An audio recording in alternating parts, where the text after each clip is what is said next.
dengan roh-Mu. Ku rindu lawatan-Mu, Tuhan, aku rindu. Tuhan, aku siap. Penuhi aku dengan roh-Mu. Ku rindu lawatan-Mu. Ku rindukan Kau hadir di sini saat ini, Tuhan.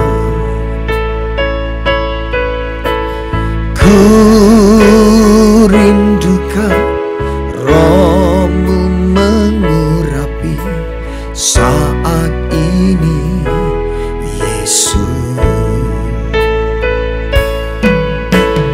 Ku rindukan Kau hadir di sini saat ini, Tuhan.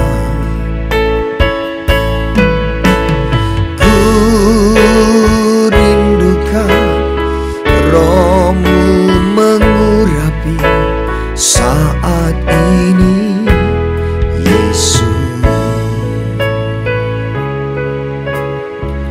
Sama-sama katakan, Tuhan, aku rindu. Tuhan, aku rindu.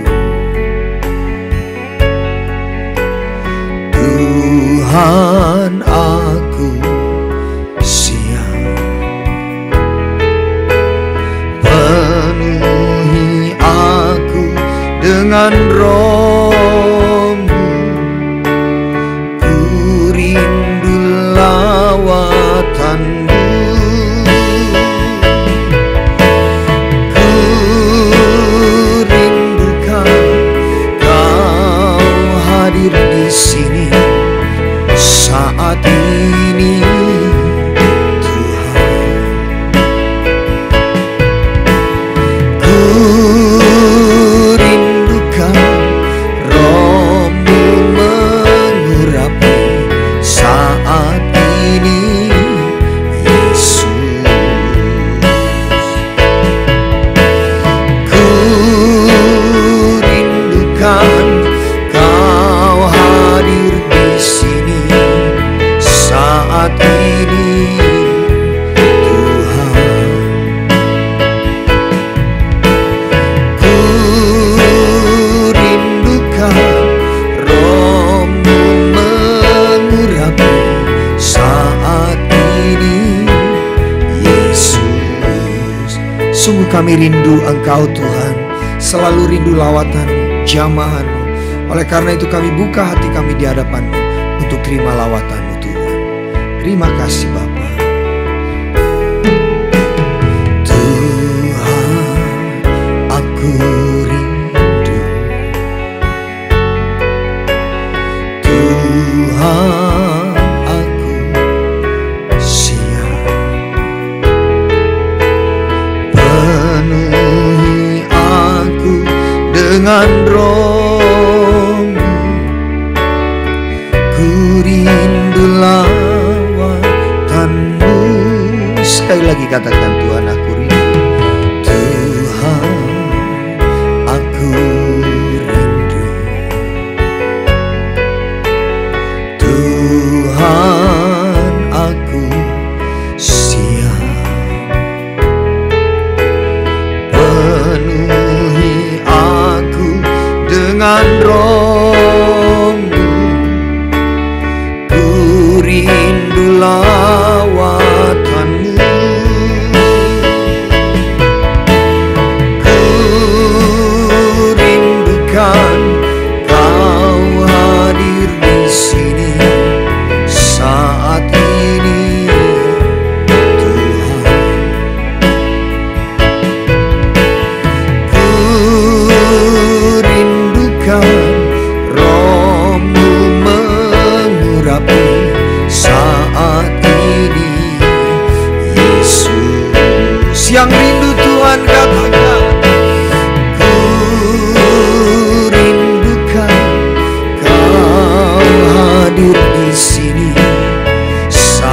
ini Tuhan.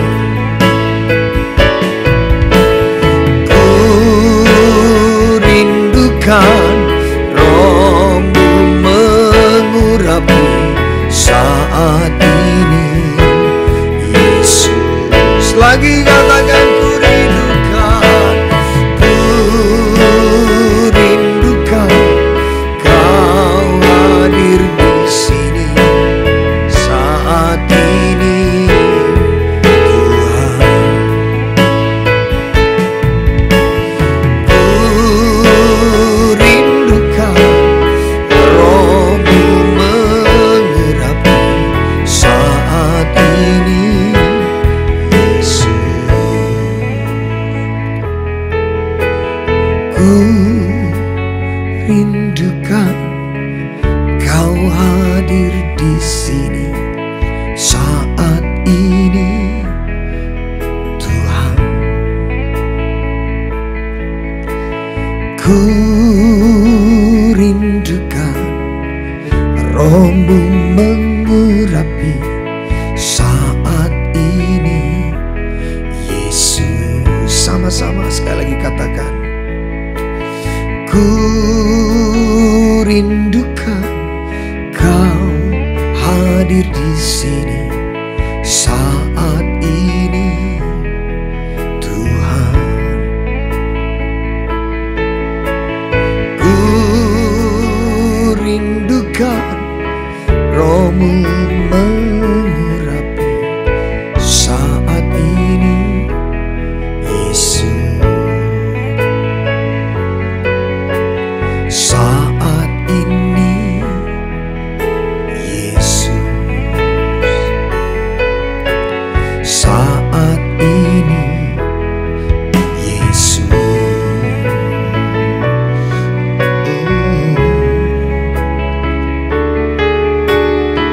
Ini kerinduanku, Tuhan. Rindu jamahan-Mu, rindu lawatan-Mu. Kau yang mengurapiku,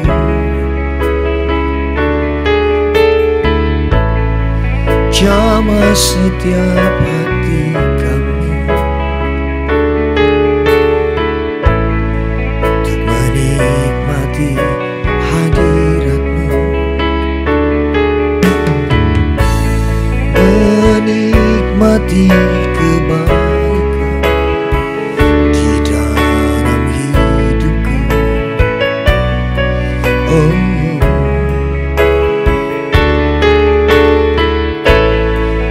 kami sembah Kau, Tuhan.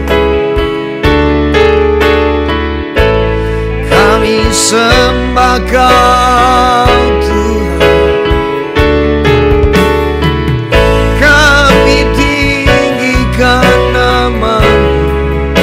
Hanya Kau yang layak terima pujian, terima pengagungan.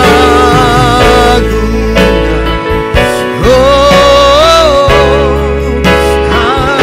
haleluya. Oh, shanarama shakabaralamanalamanalamo kinararalamo.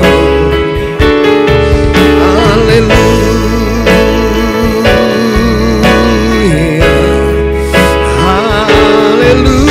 haleluya. Oh, kami sembah Kau, Tuhan. Kami sembah Kau, Yesus. Sebab Kau yang layak terima pujian, sebab Kau yang layak ditinggikan. Kirabashakaralamanalamanalamana turibakabashakamalabalabalabalabalabalabalabala shikabarabarabarabarabarabarabarabarabarabarabarabarabarabara kinaranamayalamayalamayalamu shararalamu. Haleluya.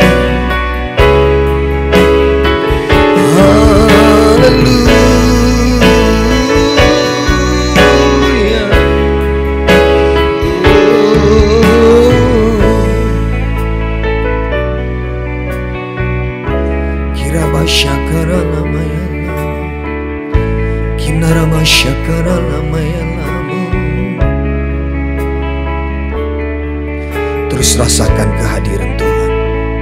Dia yang sanggup puaskan kerinduanmu. Sebab percayalah, ketika engkau lapar dan haus akan Tuhan, akan hadirat-Nya, Dia benar-benar hadir, saudara. Kehadiran yang bisa kita rasakan. Engkau nyata dalam hidup kami. Engkau nyata dalam hidup kami, Tuhan. Urabaka sheki narabata karalamu. Turibaka basheki di dinamata karalama Yesus. Turabarabaralamanalamanalamanalaman. Kinaralama syakaralama yalamu. Kinaralamu. Oh, syararama yalabaralaman. Engkau menjamah setiap kami, Tuhan. Engkau menjamah setiap hati kami, ya Bapa. Oh, syararabarabata kararamanalaman. Yes, haleluya. Haleluya. Haleluya. Haleluya. Haleluya.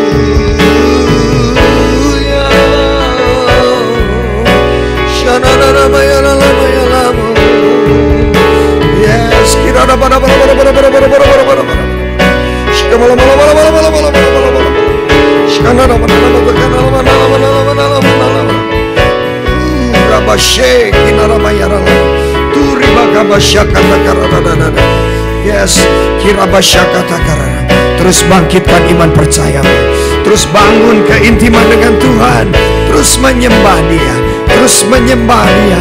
Terus menyembah Dia. Terus menyembah Dia. Urabakabashakatakara. Kinarana bala bala bala bala bala bala bala bala.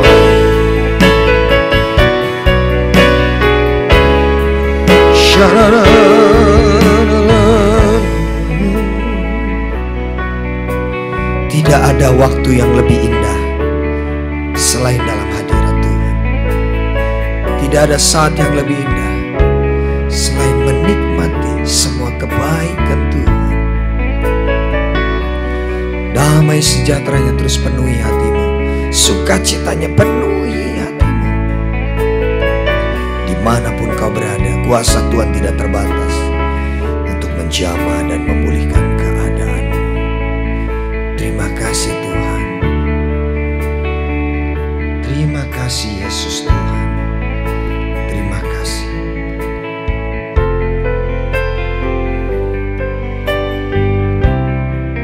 Bersyukurlah buat keselamatan yang sudah Dia berikan.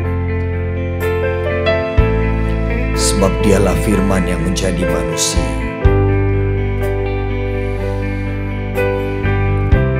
Jika keselamatan sudah engkau dapatkan, maka jaminan hidup yang kekal engkau boleh nikmati dari sekarang sampai selama-lamanya. Terima kasih Tuhan. Firman jadi manusia, diam di antara kita. Ada hidup terang bagi manusia. Engkau datang bagi kepunyaanmu.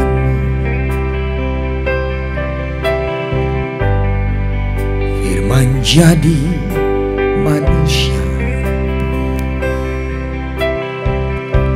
diam di antara kita.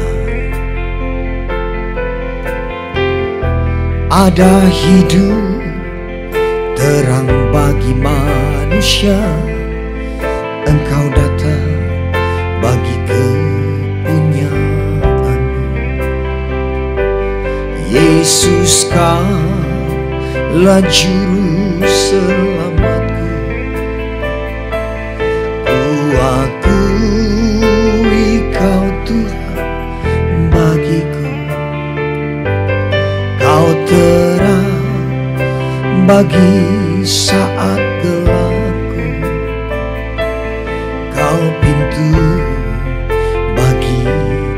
setiap jalan.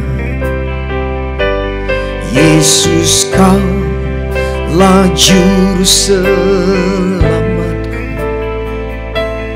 Ku akui kau Tuhan bagiku. Kau terang bagi saat gelapku. Kau pintu bagi setiap jalan. Terima kasih Tuhan Yesus.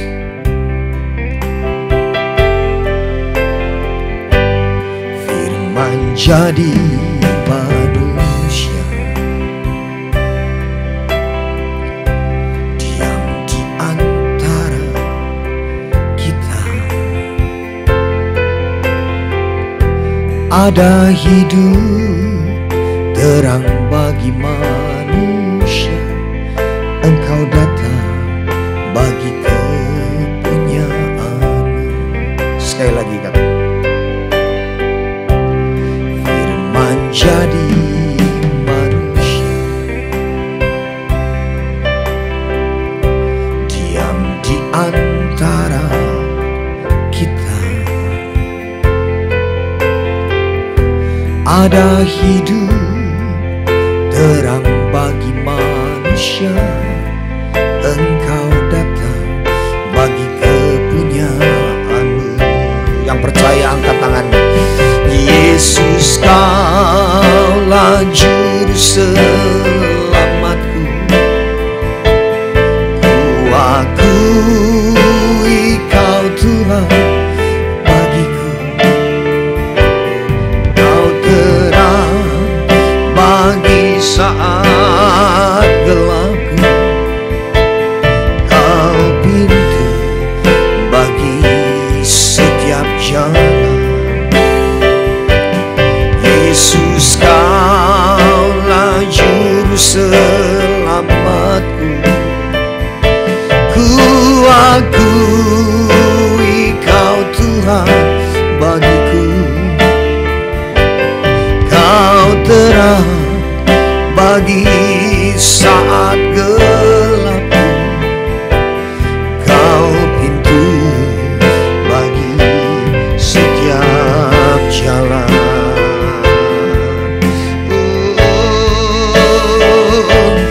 Yesus, kaulah juru selamatku.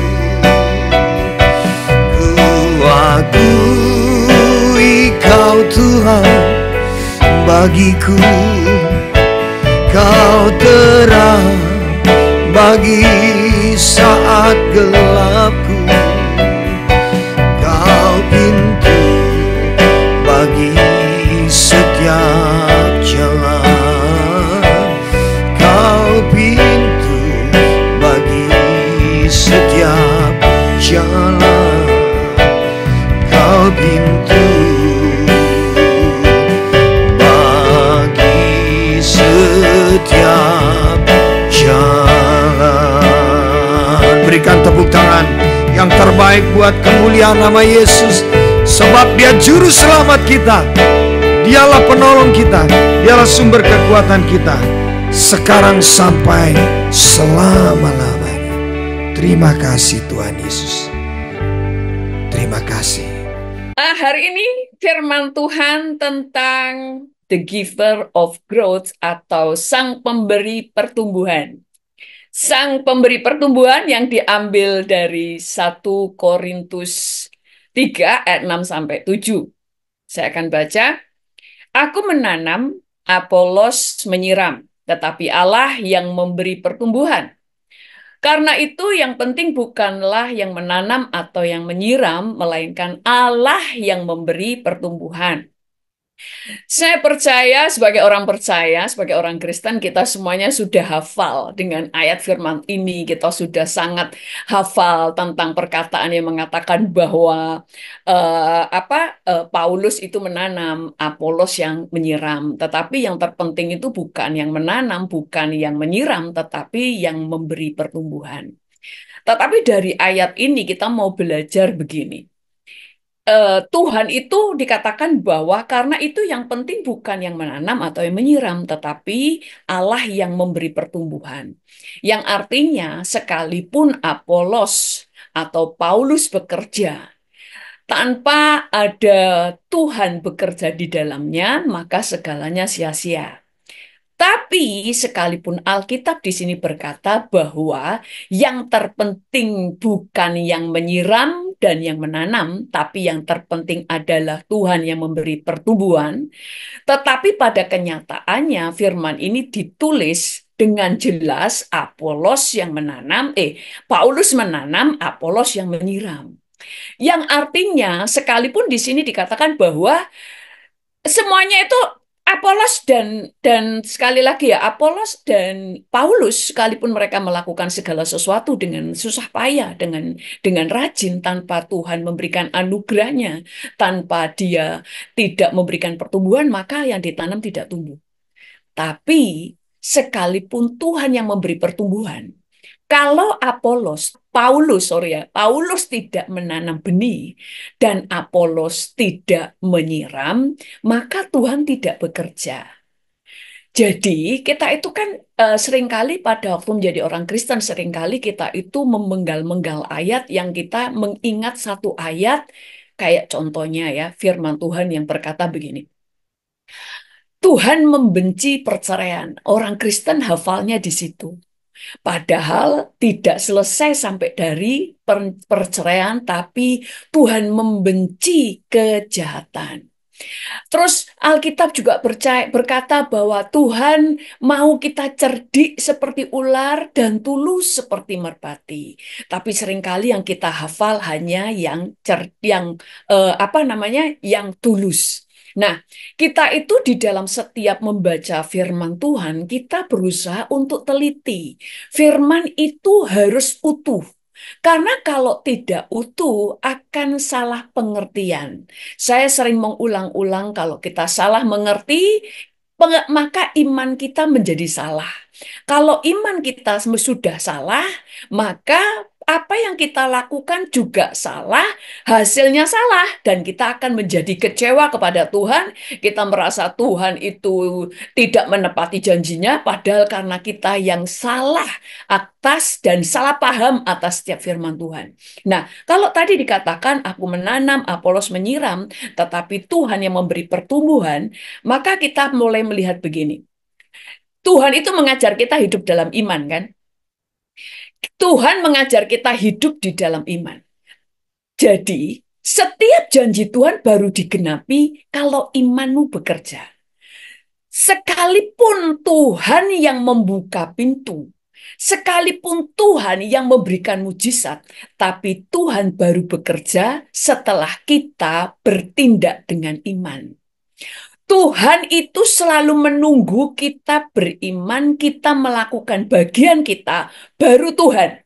Karena hukum iman adalah iman tanpa perbuatan adalah mati. Itu hukum yang Tuhan tulis di Alkitab. Dan Tuhan tidak akan melanggar firman-Nya. Kalau Tuhan katakan bahwa iman dulu baru sesuatu terjadi, maka sekalipun firman berkata bahwa Tuhan yang penting adalah bagaimana Tuhan yang memberi pertumbuhan, tapi tanpa Paulus menanam, tanpa si Apolos menyiram, Tuhan tidak memberi pertumbuhan. Nah, dari sini kita mulai lihat. Makanya banyak orang Kristen yang kecewa kepada Tuhan. Karena semua orang itu selalu berharap Tuhan bekerja. Karena yang terpenting Tuhan bekerja. Ya, yang terpenting Tuhan. Tapi bagi Tuhan yang terpenting adalah kamu bekerja lebih dahulu. Itu sebabnya kita bisa melihat mau pertumbuhan gereja, pertumbuhan iman, pertumbuhan kerohanian kita, kemudian pemulihan keluarga, pemulihan pernikahan, bagaimana anak-anak kita berhasil atau tidak, itu tidak semuanya Tuhan yang menentukan. Tapi Tuhan menantikan kita melakukan bagian kita. Karena firman Tuhan harus utuh. Di sini tadi dikatakan ada Apolos, ada Paulus, ada Tuhan. Makanya dulu banyak orang Kristen itu yang punya salah pengertian. Contoh, orang Kristen itu yang rohani itu jangan menjadi kaya, jangan mencari kekayaan. Lihat itu, lihat itu siapa namanya Lazarus, dia itu nggak kaya tapi masuk surga. Mereka lupa yang memangku Lazarus adalah Abraham, orang yang kaya. Karena mereka tidak pernah membaca dengan utuh. Nah, demikian juga dengan kita. Jadi, kayak kemarin ya, ada orang berkata begini, Pastor Deborah, bagaimana kita tahu kita bisa masuk surga atau enggak? Terus kemudian waktu masuk surga kita ini punya rumah apa enggak? Gimana kita tahu? Karena perbuatan baik, semua perbuatan baik adalah anugerah. Nah, ini salah, saudara. Perbuatan baik itu keputusan, bukan anugerah. Karena anugerah itu adalah kamu diberi kesempatan untuk memilih, itu anugerah. Pak, kamu diberi hak untuk memilih itu anugerah. Kamu diberi kesempatan untuk hidup dan untuk dapat memberikan pilihan-pilihan yang terbaik itu anugerah. Tapi untuk memilih yang baik dan tidak itu bukan anugerah. Kesempatan itu anugerah, tetapi pilihan itu tetap kita yang memilih. Keputusan itu kita yang memilih, kita yang menetapkan. Nah, makanya ada banyak orang yang salah paham karena tidak lengkap di dalam membaca firman. Jadi, sama seperti di dalam kehidupan kita. Kayak kemarin itu ada seorang hamba Tuhan. Saya mendengar kesaksiannya, dia tuh bilang begini, dia waktu kecelakaan di Amerika ya, dia waktu kecelakaan dibawa ke rumah sakit. Nah, waktu kecelakaan itu, waktu di ambulans, itu sudah dikatakan jantungnya itu sudah ini berhenti, jadi dikatakan dia sudah mati. Tapi kan terus dikasih itu loh alat yang pemaju jantung ya kan ya. Dia sudah dinyatakan mati. Dan waktu mati itu dia sudah ketemu Yesus dan dia ditolak di surga. Terus dia kaget. Loh Tuhan, aku ini hamba Tuhan. Aku berkhotbah. Banyak orang yang bertobat. Banyak orang menjadi orang percaya dari khotbah-khotbahku. Dan firman Tuhan kan berkata bahwa siapa yang percaya kepada Yesus, dia diselamatkan. Betul kan? Dan Tuhan berkata begini, benar, orang yang percaya kepada Yesus diselamatkan. Tapi Tuhan berkata gini, kamu selama ini percaya kepadaku, tapi kamu tidak pernah menjadikan aku Tuhan dalam hidupmu. Dia kaget. Nah, banyak orang Kristen yang tidak mengerti ini. Oh, yang penting percaya kepada Yesus. Padahal percaya kepada Yesus, setan pun percaya.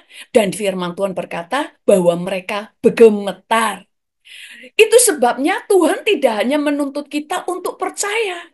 Detik-detik kita mau mati, mau dia pembunuh berantai sekalipun, detik dia mati, dia bertobat, dia minta ampun kepada Tuhan dan percaya kepada Yesus dan menerima Yesus sebagai Tuhan dan juru selamat pribadinya, dia selamat. Tapi selalu diawali bertobat dan menerima Yesus sebagai Tuhan dan juru selamat. Jadi, keselamatan adalah percaya kepada Yesus sebagai Tuhan dan juru selamat pribadinya. Kedua, hidup dalam pertobatan. Makanya Benny Hinn pun pada waktu mendapatkan mimpi, dia itu ditolak Tuhan.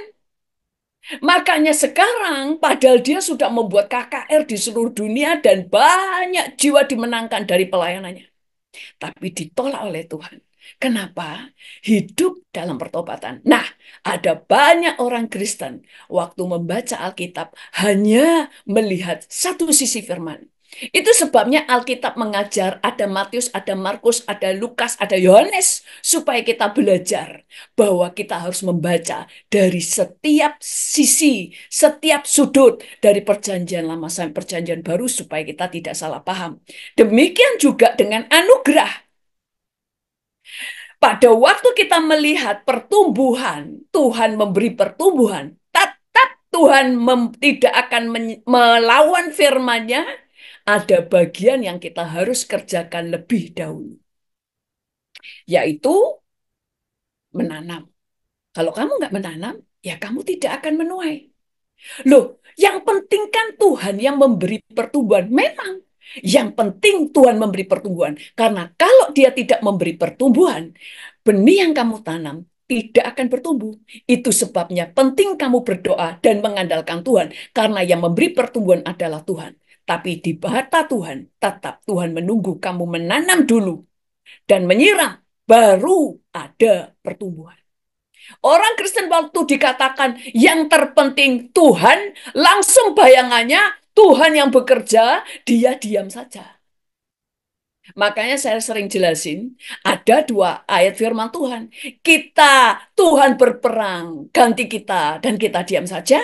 Ada firman Tuhan, Tuhan mengajar kita berperang, dan Tuhan menjamin kita untuk menang. Jadi kamu yang perang, Tuhan memberikan kemenangan. Nah, di dalam kehidupan kita juga begitu. Supaya kita tidak menjadi kecewa. Kalau semuanya adalah Tuhan yang bekerja, maka Tuhan tidak adil karena ada yang gagal, ada yang berhasil, ada yang terus naik dan tidak pernah turun, ada yang turun naik, ada yang turun terus dan tidak naik-naik. Kalau gitu, kalau semuanya karena Tuhan, Tuhan tidak adil. Makanya Tuhan mau tunjukkan bahwa ada kerjasama bagian Tuhan dan bagian kamu. Setelah kita menerima Yesus sebagai Tuhan dan Juru Selamat, keselamatan itu dari Tuhan semuanya lebih dahulu. Tapi setelah kamu menerima Yesus sebagai Tuhan dan Juru Selamat, maka Tuhan bekerja kalau kamu bekerja lebih dulu. Karena prinsip iman, kamu bekerja, melakukan imanmu, baru mujizat terjadi.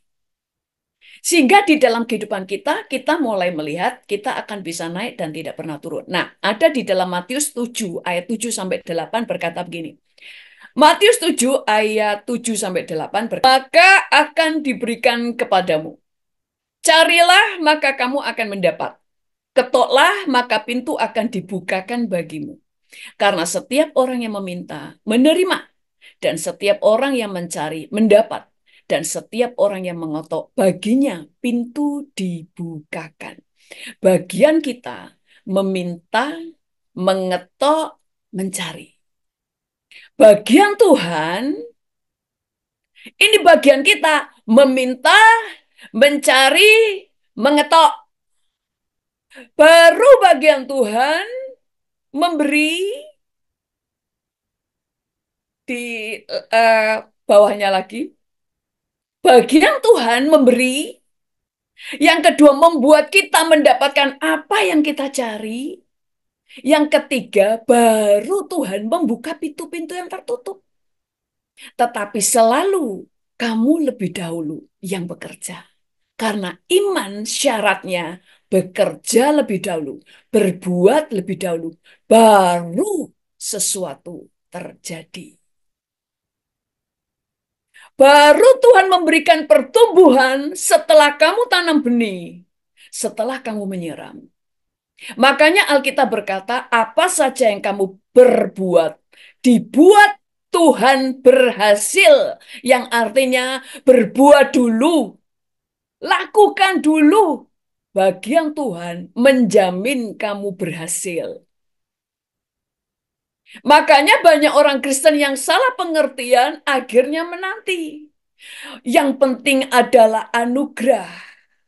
Kamu harus mengandalkan Tuhan.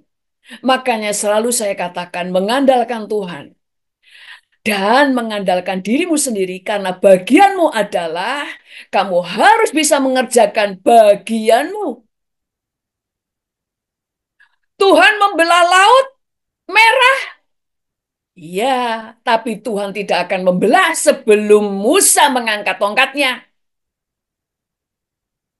Makanya bisa dikatakan Musa lah yang membelah Laut Merah. Karena apa? Karena kalau bukan Musa mengangkat tangan, Tuhan tidak bekerja. Kalau yang bagian mengangkat tangan bukan Musa, belum tentu orang itu mengangkat tangan. Karena mungkin imannya nggak cukup atau dia tidak mau melakukan bagiannya. Makanya kenapa ada orang Kristen sama-sama berdoa. Tapi ada yang berhasil, ada yang tidak. Karena mungkin dia tidak mengerjakan bagiannya. Karena seringkali setelah berdoa, Tuhan nggak langsung ngasih mujizat. Kadang Tuhan memberi hikmat untuk kita melakukan sesuatu. Kalau kita tidak melakukan, ya tidak terjadi apa-apa. Karena berarti kamu tidak percaya dengan hikmat yang sudah Tuhan berikan. Hidup kita juga demikian. Makanya tadi bagian kita meminta, mencari, mengetok. Meminta, mencari, mengetok itu bukan hal yang gampang.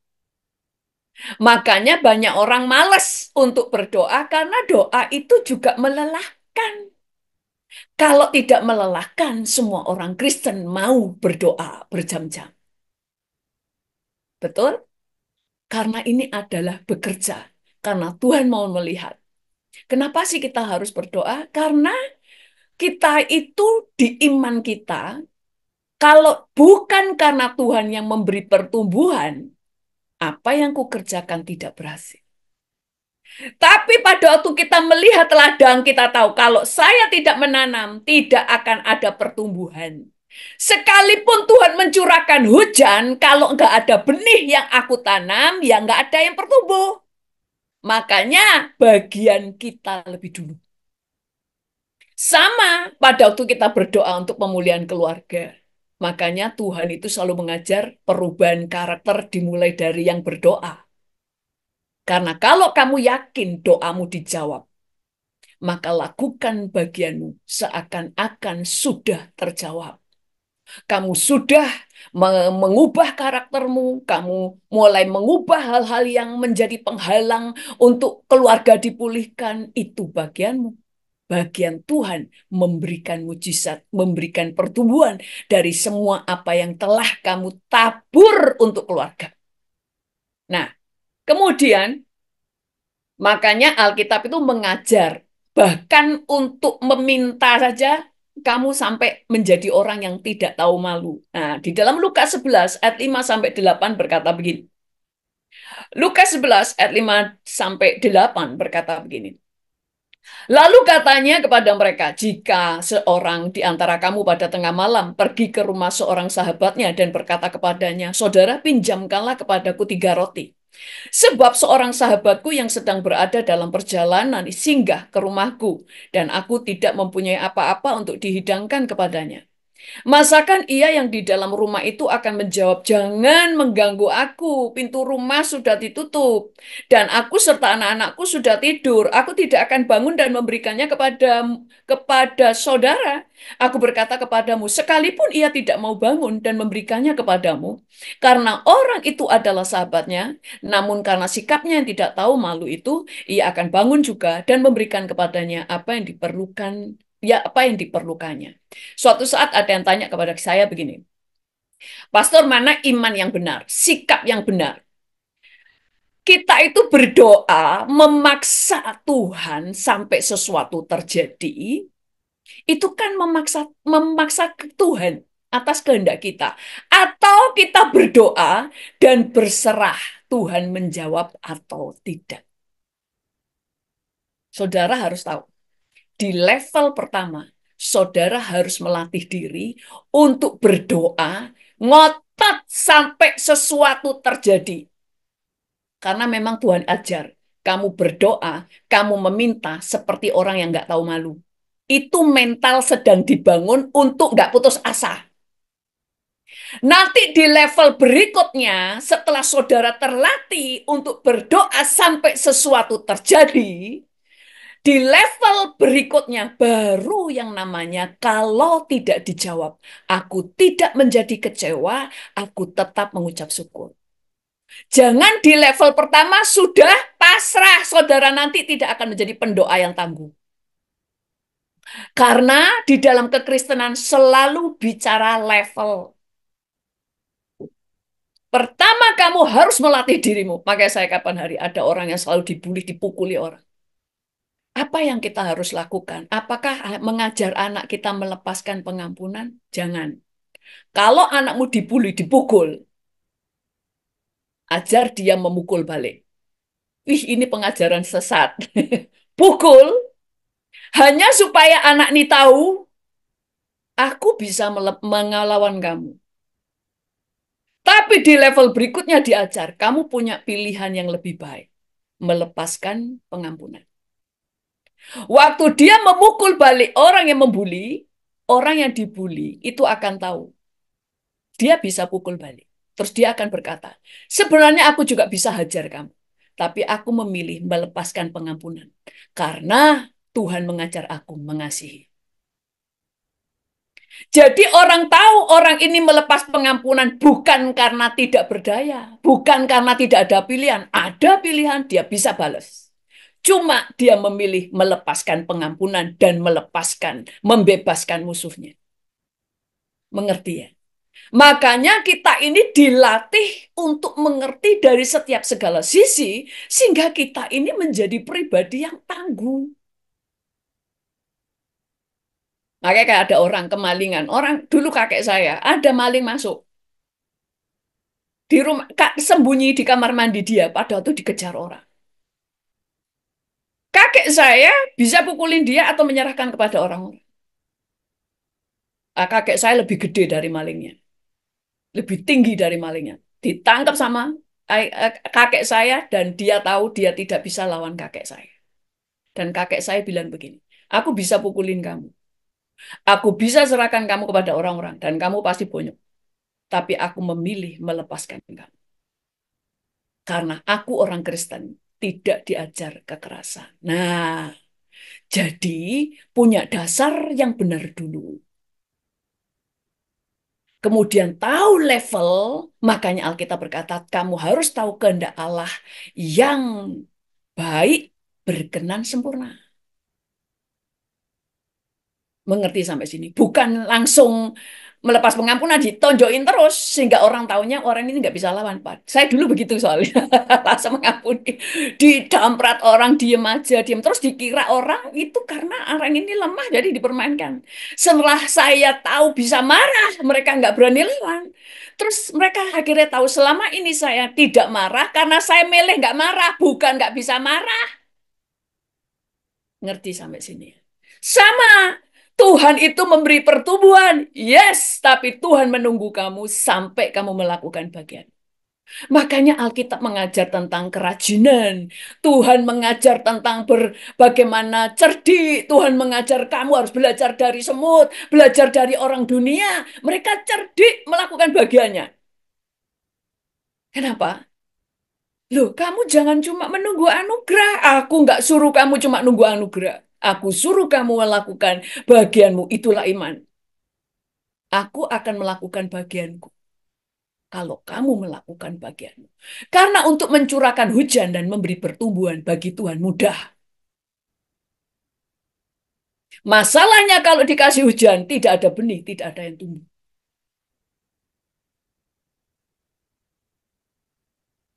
Itu sebabnya bagi Tuhan memberi tadi ya. Tuhan memberikan mujizatnya, Tuhan memberikan anugerah, Tuhan memberikan kita kekuatan supranatural, kita diberikan hikmat.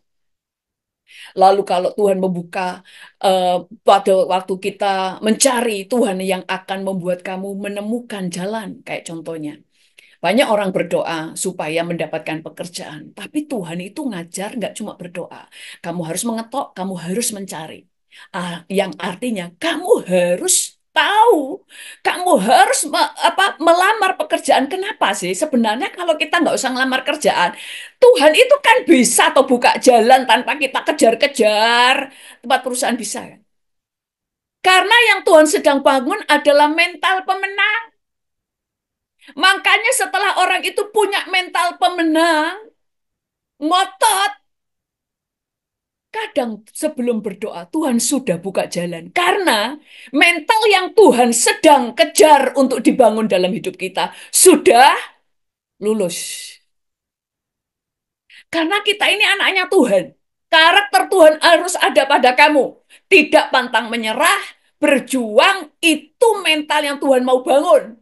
Makanya yang Tuhan kadang-kadang, yang sering kali terjadi pada kita, kita itu harus ulet dulu, ngotot, baru Tuhan buka jalan. Padahal sebenarnya tanpa kita ngotot, bisa Tuhan buka jalan. Makanya Alkitab berkata, loh Tuhan itu loh bisa ngasih roti kepada orang yang dikasihnya pada waktu tidur. Bener nggak? Gampang nggak? Gampang. Tapi bagi Tuhan lebih penting membangun karakter Kristus dalam kehidupan kita, orang yang tidak gampang menyerah. Murid-murid Yesus itu mereka mengalami banyak struggle, ngusir setan ternyata nggak pergi setannya. Waktu diurapi langsung setannya bisa pergi dulu. Kadang-kadang ada hal-hal Tuhan izinkan tuh supaya gini loh, mereka itu nggak gampang nyerah. Sembuh nggak sembuh, tetap aku mendoakan. Apakah kamu menjadi malu, merasa dipermalukan, kamu langsung down? Tuhan nggak mau. Karakter kita seperti itu. Nah, sama dengan kehidupan kita. Makanya dulu, mungkin saya pernah cerita ya. Ini padahal saya dulu membaca koran ini waktu saya masih remaja, saudara. Tapi masih ingat sampai sini karena lucu tapi bagus. Ada seseorang, eh, dia anak orang miskin, tapi kemudian saudaranya itu orang kaya, sehingga anak ini kemudian diajak pamannya ke kota dan disuruh nggak terus disekolahkan gitu ya, disekolahkan tapi disuruh kerja, yaitu disuruh nawar-nawarin barang. Dia suruh nawar-nawarin produk ke toko-toko gitu ya kan. Dia itu selalu ditolak. Sampai suatu saat ngomong ke pamannya, ini barang ini di mana-mana ditolak. Aku sudah berkali-kali itu saya ditolak. Terus dia bilang gini, coba lagi.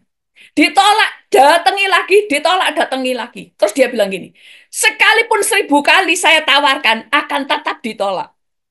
Pamannya ngomong apa? Kalau sampai 1000 kali tetap ditolak, kamu yang goblok. Saya ketawa. Saya pikir jawabannya berarti barangmu yang jelek memang ya. Oke, mungkin kamu harus jualan barang yang lain. Enggak.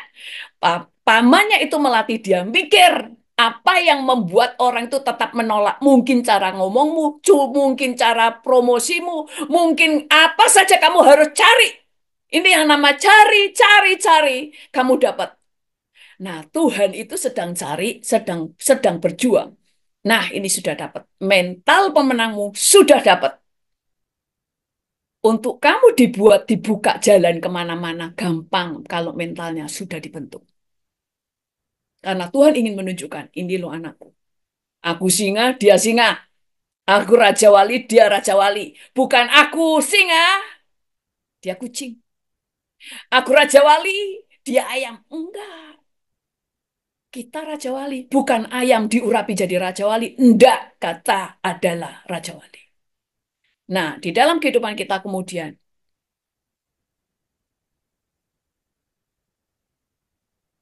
di dalam pertumbuhan rohani pun kita juga seperti itu. Kita sering di dalam pertumbuhan dalam rohani kita juga ada dua hal. Satu, kita punya hubungan pribadi dengan Tuhan. Kedua, kita butuh komunitas yang membangun. Kita harus memiliki komunitas rohani yang membangun. Kita harus bangun kehidupan kita berada di lingkungan yang benar. Makanya Alkitab berkata, pergaulan yang buruk merusak kebiasaan yang baik. Kalau kita, makanya Alkitab itu mengajar bagaimana kita jemaat mula-mula mereka selalu berkumpul di bait Allah dan di rumah bergantian. Mereka memecah-mecahkan roti, mereka semuanya belajar atas pengajaran rasul-rasul, sehingga mereka bertumbuh, tidak hanya hubungan pribadi dengan Tuhan, tetapi mereka membangun berada di lingkungan rohani. Sehingga mereka bertumbuh. Makanya pada waktu Yesus memanggil muridnya, satu sebenarnya bisa. Kenapa 12? Karena Tuhan tahu. Satu orang bisa diserang, bisa dilemahkan imannya. Dia butuh sebuah komunitas yang membangun. Makanya ada 12 orang. Satu jatuh, yang lain kuat. Tidak berdiri sendiri. Makanya kenapa Daniel bisa kuat? Ada orang-orang yang mengelilinginya. Yusuf kenapa kuat? Dia waktu pergi sendiri, tapi dia sudah lama dikelilingi oleh orang-orang rohani di rumahnya. sehingga dia sudah bisa dilepas. Tetapi Daniel keluar sendirian dan Tuhan memberikan orang-orang bersamanya. Demikian juga kita. Tuhan memanggil gak cuma satu, tapi 12. Karena Tuhan tahu kita butuh orang-orang yang mengelilingi kita. Makanya kita dikatakan tubuh Kristus. Kita nggak bisa berdiri sendiri tanpa orang-orang di dalam komunitas, di dalam gereja, dan di dalam FA. Karena di situ kita bisa saling membangun, kita saling menguatkan, kita mendengar kesaksian satu dengan yang lain. Demikian juga kesuksesan Daud, semuanya. Daud itu melempar batu. Kita mesti langsung, itu sebenarnya benar. Tapi kalau mentalnya nggak dibangun, tidak utuh, kita nanti salah. Waktu orang berkata, oh siapa Tuhan, siapa yang memberi kemenangan Daud untuk membunuh si Goliat? Tuhan, semuanya Tuhan. Itu sebenarnya benar, tapi gak lengkap gitu loh. Tuhan itu tidak akan membunuh si Goliat sebelum Daud melempar batu. Karena kamu harus lakukan bagianmu, baru Tuhan lakukan bagiannya. Karena sekali lagi Tuhan tidak akan bertentangan dengan firman-Nya. Makanya kata yang terakhir adalah Tuhan, di situ ada yang paling bawah, Tuhan memberi pertumbuhan. Yes, tapi Tuhan menunggu sampai kita menanam benih dan menyiramnya. Demikian juga dengan kita. Kita jangan terus berkata, yang pentingnya Tuhan memberi pertumbuhan. Ya, tapi di sisi Tuhan, yang penting kamu menanam dan menyiramnya. Baru itu bekerja. Firman-Nya itu utuh. Jangan dipenggal-penggal. Jangan dihilangkan salah satu. Semuanya harus utuh. Supaya kita mendapatkan apa yang Tuhan janjikan. Amin. Mari kita berdoa. Tuhan, kami mengucap syukur kepadamu Tuhan. Berikan kami pengertian yang utuh untuk setiap firman Tuhan. Sehingga kami menjadi orang-orang yang tampil sebagai pemenang tepat seperti yang kau firmankan. Kami bersyukur kepadamu Tuhan, Engkau yang memberikan pertumbuhan, Engkau yang bekerja, Engkau yang menurunkan hujan, Engkau yang memberikan mujizat. Tapi tolong kami Tuhan Yesus, berikan kami kekuatan dan hikmat dan ketaatan. Sehingga kami menjadi orang-orang yang rajin menanam benih, rajin menyiram. Karena kami tahu Engkau sudah memberi jaminan apa saja yang kami kerjakan berhasil. Kami bersyukur kepadamu Tuhan, kami serahkan semua dalam tangan-Mu, dalam nama Tuhan Yesus. Haleluya. Amin. Tuhan Yesus memberkati.